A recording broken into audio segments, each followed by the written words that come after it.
capture 2 assault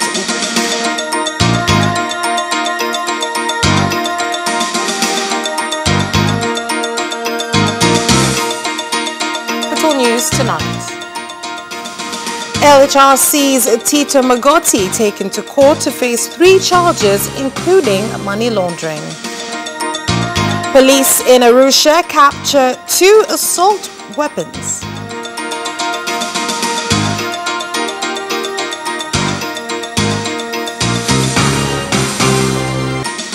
And in sports, Mbeya City holds Yanga to a draw, leaving Yanga 9th on the VPL table.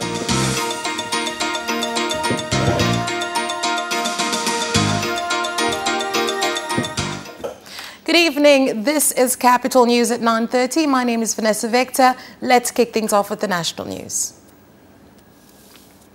The Public Education Officer for the Legal and Human Rights Center, LHRC, Tito Magoti, and ICT expert Theodori Gyan have been taken before Kisutu Resident Magistrate Court with 3 charges, which include money laundering of over 10 million shillings.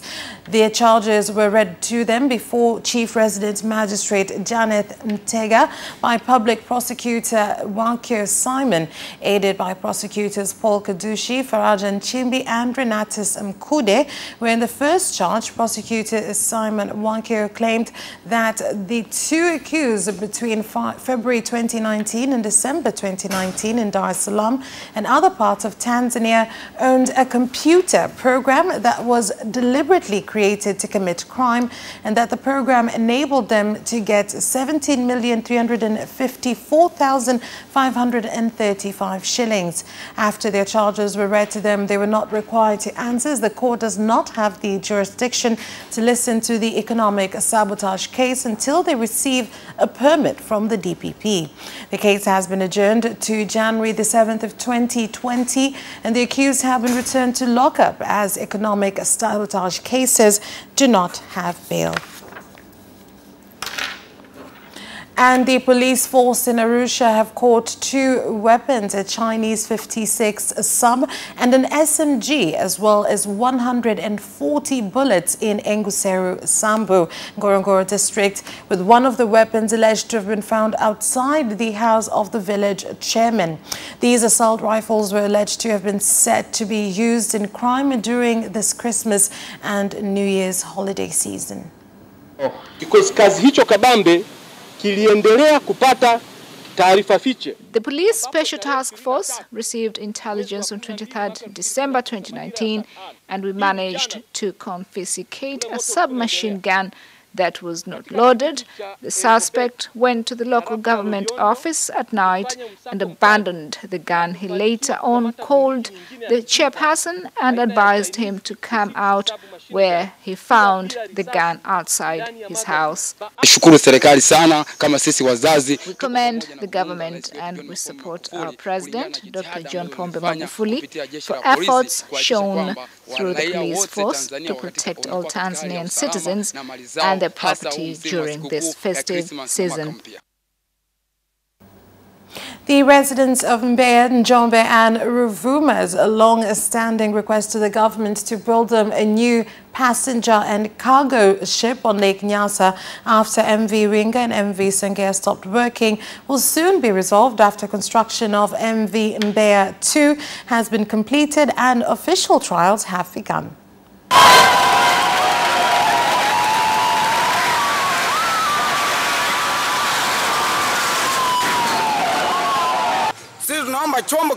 I depend on that vessel for transport. Up to now, I haven't been able to go anywhere.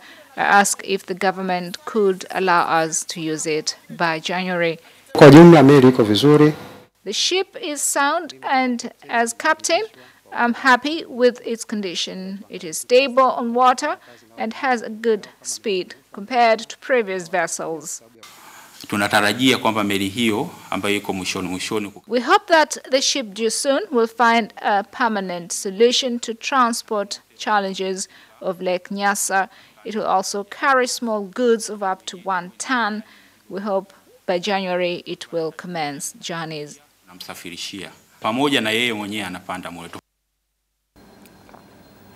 The defense and safety organs in Tanga have begun a 24 house-to-house search from Amboni area with the aim of capturing criminal groups known as Watoto wa Ibilisi, which have begun to cause fear among residents.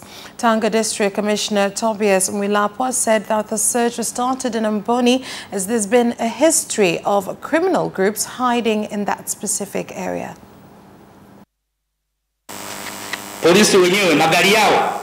Tanga Police Force, Port Authority and the head of Tanga Urban has also given us 5 vehicles, so we now have a total of 10 at work, carrying out inspection everywhere to catch suspects. 87 suspects have been charged on various charges. There has been news reported on a certain criminal gang, although there is no proof that those arrested, some amongst them. Passengers at Ubungo Central Bus Station going to border regions, including Kigoma, have complained of being forced to travel from 9 a.m. instead of 6 a.m. due to delays in the bus inspection exercise. They've asked the road safety police to conduct the inspections one day before the trip to avoid inconveniencing passengers. Tiketi imeandikwa saa 12. Gari hizi ni mali za watu. Departure time is 6 a.m. This is a new vehicle, yet it is inspected for 2 hours. I don't see any reason for this delay. They have a system on which vehicles are to leave early, of which we will respect. We are going to make sure every bus leaving Ubungo bus station is roadworthy. I urge Tanzanians to be informed of what is going on. This is a caution to the government. It is allowing minibuses to travel at night, which could pose a risk to passengers and their property. Huko njiani usalama wa abiria na mwenye mali utakuwa ni mdogo. 12 leaders from AMCOS and TAMCO in RUVUMA region are being detained by the police in the district for allegations of various criminal plots, which include writing down fake names in order to benefit from the cashew nut auctions ongoing in this season in the district.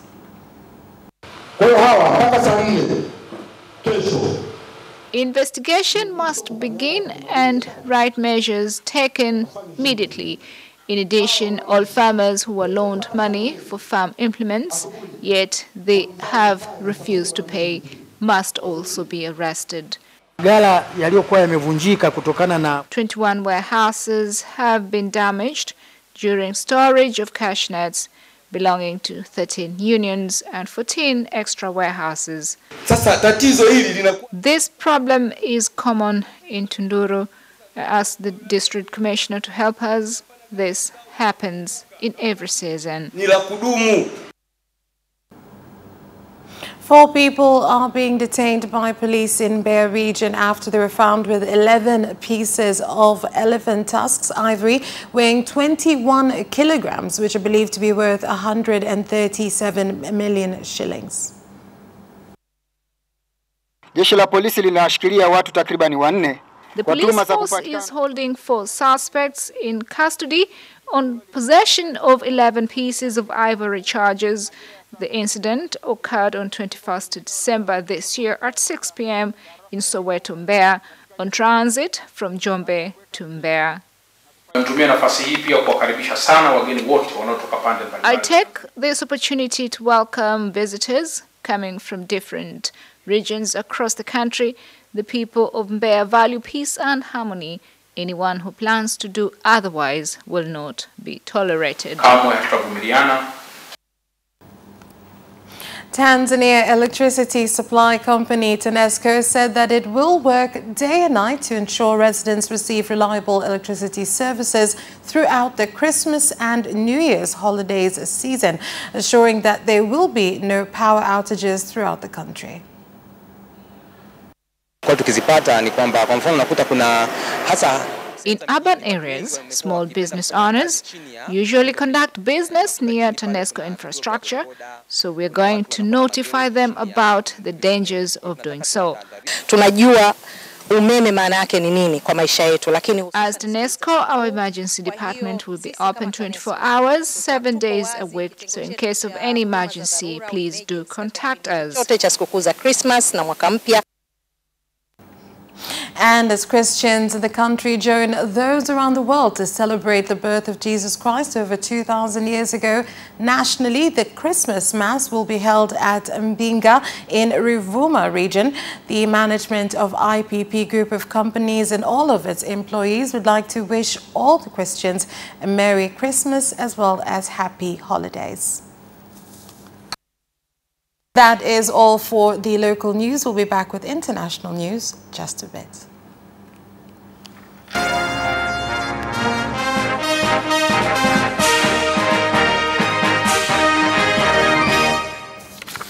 And in international news, 5 people have died and 5 others seriously injured after the car they were traveling in from Nairobi to Busia was involved in an accident at Kakamega County at around 5:30 in the morning.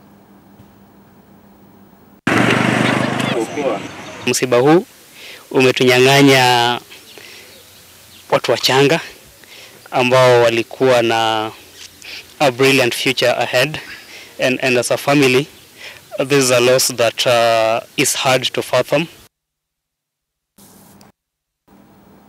And the government of the Democratic Republic of Congo has returned to the government of Rwanda refugees that were on the east of Congo since 1998, many of whom have no parents nor even know where their homes are. Life is hard. We have no food, no clothing. We were also infected with diseases. We have no permanent home. I came to Congo with my parents who have now passed away. Activists and anti-corruption organizations in Uganda have demanded that President Yoweri Museveni be accountable for acts of corruption and embezzlement of public funds, which they claim have continued amongst top officials in his government. That's where we leave off with international news. We'll be back with business news after this break.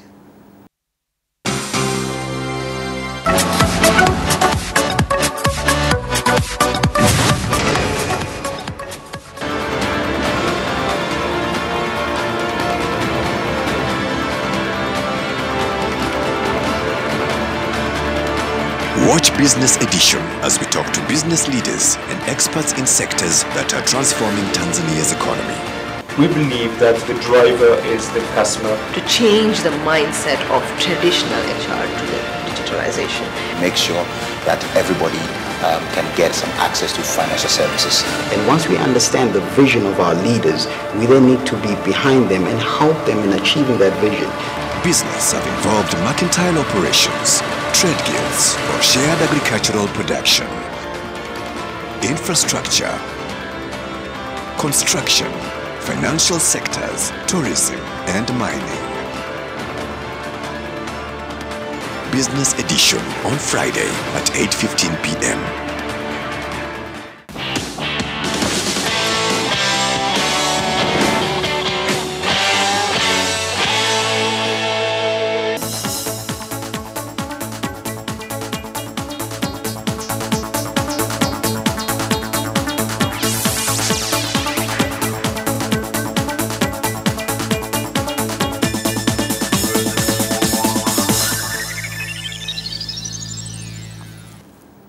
Welcome back, and in business news. Tree farmers in Kasulu, Buhigwe and Kigoma have had their long-standing challenge in finding markets for their harvests alleviated after Kwihaya General Enterprises started a processing company, and this raising the price of one tree from 3,000 shillings to an average of between 10 to 15,000 shillings. Since the factory was started, the going price is 8 to 10,000, so this is an opportunity to farmers. It is hard to find a market for this type of tree, and it fetches low price, which doesn't benefit the farmer. Research shows that land is good for tree farming and trees are available, although there hasn't been extensive tree planting. Tanzanian telecommunications company TCCL is to begin investing significantly in Zanzibar to ensure that residents of Zanzibar receive all of the company's business and economic services. What we've come to do in Zanzibar is to strengthen communication. In near future, new poles will be erected in Zanzibar. CL customers will not face difficulties in accessing banking services, be it at home or work, through an agent. There will be no more need to physically go to the bank.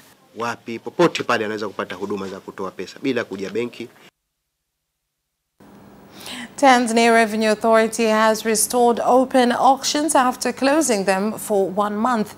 The auctions will be conducted online, a move that will provide equal opportunities to all buyers and reduce corruption, with the first open auction set to be conducted on January the 2nd in 2020.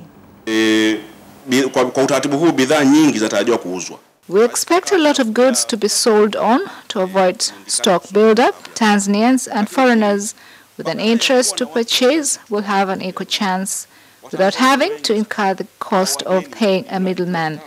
But buyers will have enough time to place an order, and there will be fair competition because anyone is allowed access to the web page.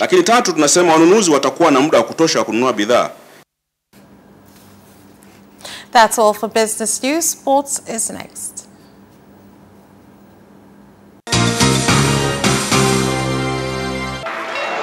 Away first time, good start from Bolt.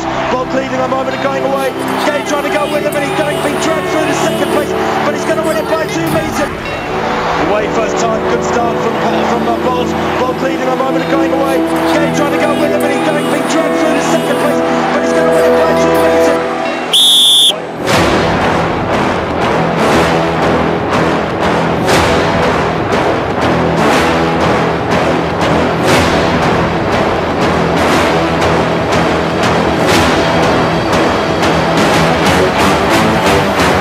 Position, Joaquinho, he did lose and then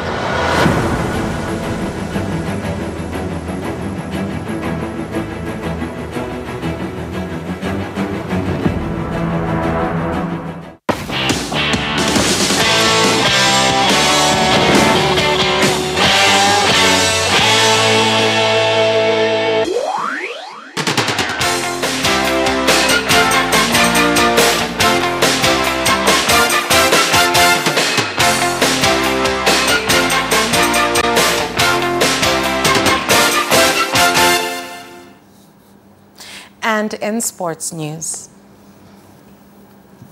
Mbeya City FC have held Yanga to a 0-0 draw in the Premier League game that was played at the Kambarage Stadium in Mbeya. With the points shared, Yanga are now 9th in the VPL table, having attained 18 points, 7 points behind their rivals Simba, who are top of the table.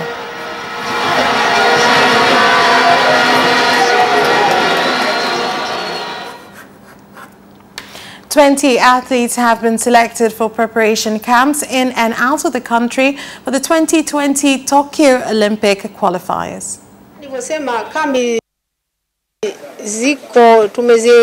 The camps are 4. We will send players to Eldoret, Kenya in the first one.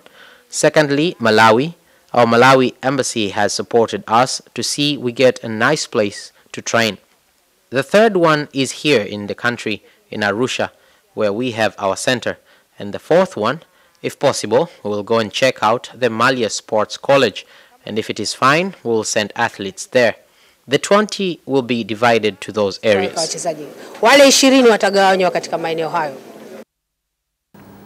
Barcelona remain determined to bring Paris Saint-Germain star Neymar back to Camp Nou and will launch a renewed transfer offensive in the summer window. Here is more. The Brazilian was involved in a long-running transfer saga this summer, but PSG eventually refused to budge despite Neymar's clear desire to return to his former club. Nevertheless, he has continued to perform superbly since his return from injury in recent weeks, and according to sources close to the club, Barca are ready to make him their #1 priority again. This summer, they also engineered deals for Atletico Madrid forward Antoine Griezmann and Ajax midfielder Frankie de Jong, but will be fully focused on Neymar next time around. It is understood that Barcelona hope to raise around half of the likely transfer fee of €222 million through player sales. Alex Oxlade-Chamberlain will miss the rest of the 2019 season with the injury he sustained in the Club World Cup win over Flamengo, Jurgen Klopp has revealed. The midfielder has ankle ligament damage and injury. Klopp once stayed as a player, so the Liverpool manager is familiar with the time needed for recovery. Should Liverpool win at Leicester on Boxing Day, their lead over the club in second place will stretch to 13 points with a game in hand. People are saying the title race could be over at the halfway point, though Klopp isn't concerned. Jose Mourinho has confirmed that Tottenham have appealed against Son Heung-min's red card against Chelsea and has doubled down on his criticism of Antonio Rudiger, once again accusing the German defender of cheating to get the South Korean sent off. Son was shown a red card after a VAR review showed him kicking out at Rudiger, who was subjected to racist abuse by a section of the crowd during Chelsea's 2-0 win at Tottenham. However, Mourinho dismissed suggestions his players' reaction was naive. The Spurs manager insisted it was an insignificant act from Son, who was provoked into red card against Bournemouth last season, and instead sought to shift the focus onto Rudiger, arguing the Chelsea defender had fooled the officials with an exaggerated tumble. And that sports item ends our news bulletin. On behalf of everyone who worked to bring you this bulletin, I'm Vanessa Victor. Thank you for watching and good night.